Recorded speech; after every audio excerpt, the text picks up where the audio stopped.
بسم اللہ الرحمن الرحیم نحمده ونصلی علی رسولہ الکریم سیرت النبی صلی اللہ علیہ وسلم قدم بقدم پارٹ نمبر 24 جس کا عنوان ہے اسلام کی تبلیغ۔ اس کے بعد کچھ دن تک آپ خاموش رہے، پھر آپ کے پاس جبرائیل علیہ السلام نازل ہوئے۔ انہوں نے آپ کو اللہ کی جانب سے اللہ تعالیٰ کے پیغام کو ہر طرف پھیلا دینے کا حکم سنایا۔ آپ صلی اللہ علیہ وسلم نے دوبارہ لوگوں کو جمع فرمایا، ان کے سامنے یہ خطبہ ارشاد فرمایا: اللہ کی قسم جس کے سوا کوئی معبود نہیں، میں خاص طور پر تمہاری طرف اور عام طور پر سارے انسانوں کی طرف اللہ کا رسول بنا کر بھیجا گیا ہوں۔ اللہ کی قسم تم جس طرح جاگتے ہو اسی طرح ایک دن حساب کتاب کے لیے دوبارہ جگائے جاؤ گے، پھر تم جو کچھ کر رہے ہو اس کا حساب تم سے لیا جائے گا۔ اچھائیوں اور نیک اعمال کے بدلے میں تمہیں اچھا بدلہ ملے گا اور برائی کا بدلہ برا ملے گا۔ وہاں بلا شبہ ہمیشہ ہمیشہ کے لیے جنت ہے یا ہمیشہ ہمیشہ کے لیے جہنم ہے۔ اللہ کی قسم اے بنی عبد المطلب، میرے علم میں ایسا کوئی نوجوان نہیں جو اپنی قوم کے لیے اس سے بہتر اور اعلیٰ کوئی چیز لے کر آیا ہو۔ میں تمہارے واسطے دنیا اور آخرت کی بھلائی لے کر آیا ہوں۔ آپ صلی اللہ علیہ وسلم کے اس خطبے کو سن کر ابو لہب نے سخت ترین انداز میں کہا: اے بنی عبد المطلب، اللہ کی قسم یہ ایک فتنہ ہے، اس سے پہلے کہ کوئی دوسرا اس پر ہاتھ ڈالے بہتر یہ ہے کہ تم ہی اس پر قابو پا لو۔ یہ معاملہ ایسا ہے کہ اگر تم اس کی بات سن کر مسلمان ہو جاتے ہو تو یہ تمہارے لیے ذلت اور رسوائی کی بات ہوگی۔ اگر تم اسے دوسرے دشمنوں سے بچانے کی کوشش کرو گے تو تم خود قتل ہو جاؤ گے۔ اس کے جواب میں اس کی بہن یعنی نبی اکرم صلی اللہ علیہ وسلم کی پھوپھی صفیہ رضی اللہ عنہا نے کہا: بھائی، کیا اپنے بھتیجے کو اس طرح رسوا کرنا تمہارے لیے مناسب ہے؟ اور پھر اللہ کی قسم بڑے بڑے عالم یہ خبریں دیتے آ رہے ہیں کہ عبد المطلب کے خاندان میں سے ایک نبی ظاہر ہونے والے ہیں، لہٰذا میں تو کہتی ہوں یہی وہ نبی ہیں۔ ابو لہب کو یہ سن کر غصہ آیا، بولا: اللہ کی قسم یہ بالکل بکواس اور گھروں میں بیٹھنے والی عورت کی باتیں ہیں۔ جب قریش کے خاندان ہم پر چڑھائی کر کے آئیں گے اور سارے عرب ان کا ساتھ دیں گے تو ان کے مقابلے میں ہماری کیا چلے گی؟ خدا کی قسم ان کے لیے ہم ایک ترنے والے کی حیثیت ہوں گے۔ اس پر ابو طالب بول اٹھے: اللہ کی قسم جب تک ہماری جان میں جان ہے ہم ان کی حفاظت کریں گے۔ اب نبی کریم صلی اللہ علیہ وسلم صفا پہاڑی پر چڑھ گئے اور تمام قریش کو اسلام کی دعوت دی۔ ان سب سے فرمایا: اے قریش، اگر میں تم سے یہ کہوں کہ اس پہاڑ کے پیچھے سے ایک لشکر آ رہا ہے اور وہ تم پر حملہ کرنا چاہتا ہے تو کیا تم مجھے جھوٹا خیال کرو گے؟ سب نے ایک زبان ہو کر کہا: نہیں، اس لیے کہ ہم نے آپ کو آج تک جھوٹ بولتے ہوئے نہیں سنا۔ اب آپ نے فرمایا: اے گروہ قریش، اپنی جانوں کو جہنم سے بچاؤ، اس لیے کہ میں اللہ تعالیٰ کے ہاں تمہارے لیے کچھ نہیں کر سکوں گا۔ میں تمہیں اس زبردست عذاب سے صاف ڈرا رہا ہوں جو سامنے ہے۔ میں تم لوگوں کو 2 کلمے کہنے کی دعوت دیتا ہوں جو زبان سے کہنے میں بہت ہلکے ہیں لیکن ترازو میں بے حد وزن والے ہیں۔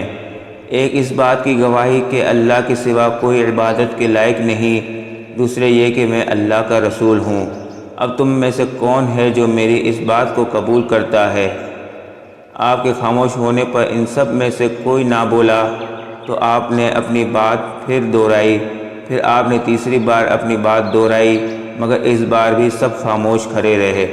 اتنا ہوا کہ سب نے آپ کی بات خاموشی سے سن لی اور واپس چلے گئے۔ ایک دن قریش کے لوگ مسجد حرام میں جمع تھے، بتوں کو سجدے کر رہے تھے۔ آپ نے یہ منظر دیکھا تو فرمایا: اے گروہ قریش، اللہ کی قسم تم اپنے باپ ابراہیم علیہ السلام کے راستے سے ہٹ گئے ہو۔ آپ کی بات کے جواب میں قریش بولے: ہم اللہ تعالیٰ کی محبت ہی میں تو بتوں کو پوجتے ہیں تاکہ اس طرح ہم اللہ تعالیٰ کے قریب ہو سکیں۔ افسوس آج کل ان گنت لوگ بھی قبروں کو سجدہ بالکل اسی خیال سے کرتے ہیں اور خود کو مسلمان کہتے ہیں۔ اس موقع پر اللہ تعالیٰ نے ان کی بات کے جواب میں وحی نازل فرمائی۔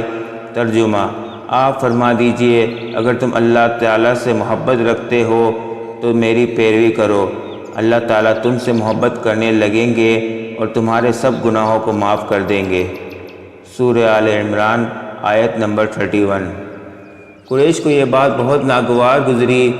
انہوں نے ابو طالب سے شکایت کی، ابو طالب، تمہارے بھتیجے نے ہمارے معبودوں کو برا کہا ہے، ہمارے دین میں عیب نکالے ہیں، ہمیں بے عقل ٹھہرایا ہے، اس نے ہمارے باپ دادا تک کو گمراہ کہا ہے، اس لیے یا تو ہماری طرف سے آپ اس سے نمٹیے یا ہمارے اور اس کے درمیان سے ہٹ جائیں، کیونکہ خود آپ بھی اسی دین پر چلتے ہیں جو ہمارا ہے اور اس کے دین کے آپ بھی خلاف ہیں۔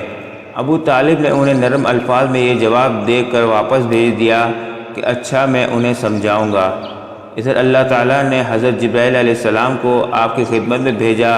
حضرت جبرائیل علیہ السلام نہایت حسین شکل و صورت میں بہترین خوشبو لگائے ہوئے ظاہر ہوئے اور بولے، اے محمد، اللہ تعالیٰ آپ کو سلام فرماتے ہیں اور فرماتے ہیں کہ آپ تمام جنوں اور انسانوں کی طرف اللہ تعالیٰ کے رسول ہیں، اس لیے انہیں کلمہ لا الہ الا اللہ کی طرف بلائیں۔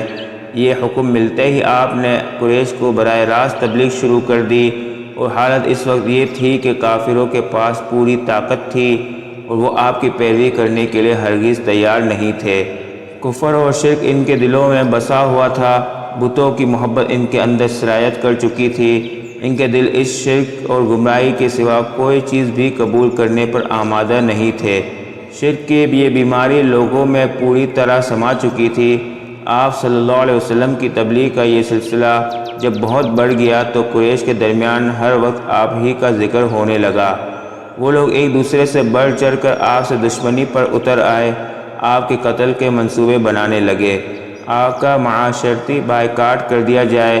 لیکن یہ لوگ پہلے ایک بار پھر ابو طالب کے پاس گئے اور ان سے بولے، ابو طالب، ہمارے درمیان آپ بڑے قابل ہو، عزت دار اور بلند مرتبہ آدمی ہیں، ہم نے آپ سے درخواست کی تھی کہ آپ اپنے بھتیجے کو روکیے، مگر آپ نے کچھ نہیں کیا۔ ہم لوگ یہ بات برداشت نہیں کر سکتے کہ ہمارے معبودوں کو اور باپ داداؤں کو برا کہا جائے، ہمیں بے عقل کہا جائے، آپ انہیں سمجھا لیں، ورنہ ہم آپ سے اور ان سے اس وقت تک مقابلہ کریں گے جب تک کہ دونوں فریقوں میں سے ایک ختم نہ ہو جائے۔ سبحان ربک رب العزت عما یصفون وسلام علی المرسلین والحمد للہ رب العالمین۔